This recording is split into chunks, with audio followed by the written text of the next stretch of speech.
chết á bông.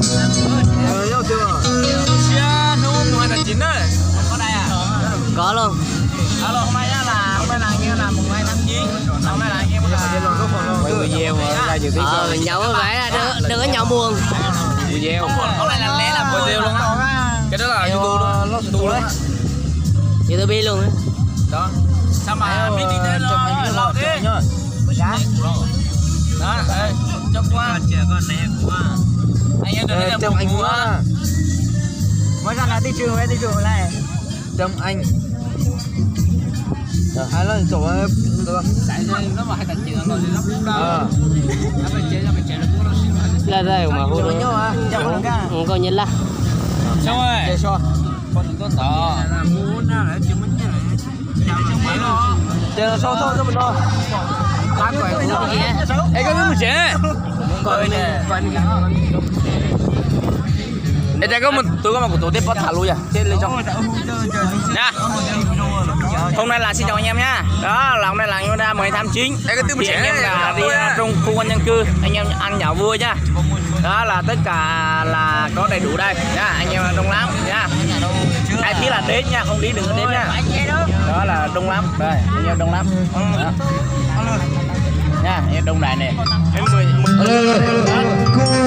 cho tua thơ hầu nê lúc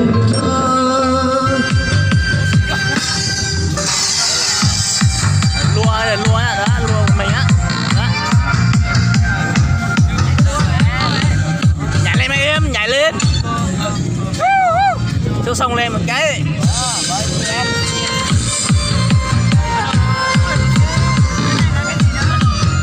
Chờ em trong đêm, chờ em trong đêm. Đúng không? Chờ em trong đêm.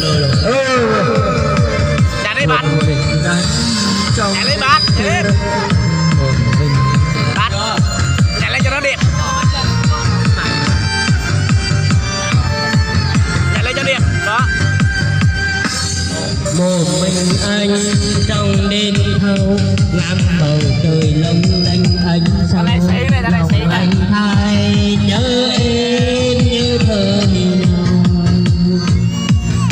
cùng đi trên con đường xưa cùng thời đám vui bao mộng mơ mà giờ đây đó là anh em nhá, đó là clip là đêm nhá, ra vui.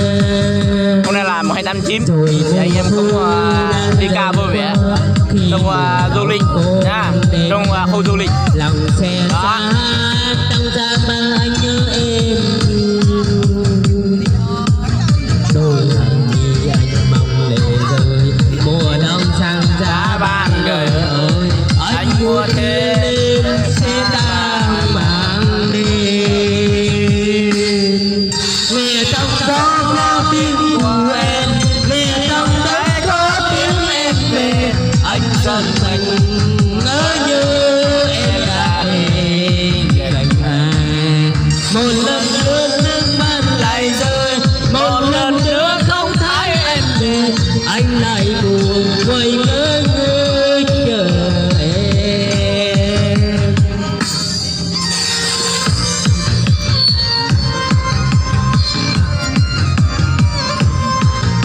Cái này tắt tắt rồi hoa mít.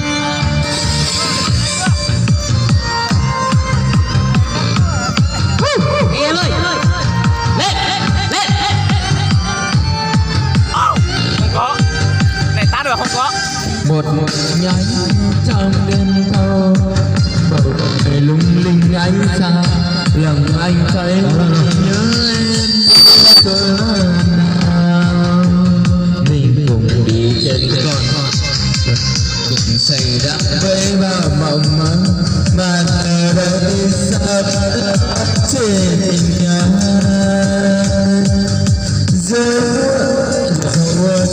mùa đang dần qua thì mùa lũ đang đến đây lòng chơi xa trong giá băng anh nhớ em nhiều anh hãy lệ rồi sao xa bằng gì anh muốn ghé lên sẽ gần màn đêm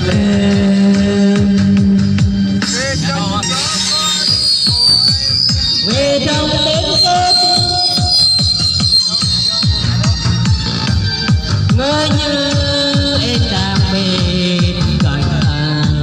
một lần nữa nước mắt lạnh rơi một lần nữa không thấy em mình anh lại buồn ngoài ngỡ nghe một mình chờ em Bên kia thế nào? Bên kia nào? Có nhà nữa.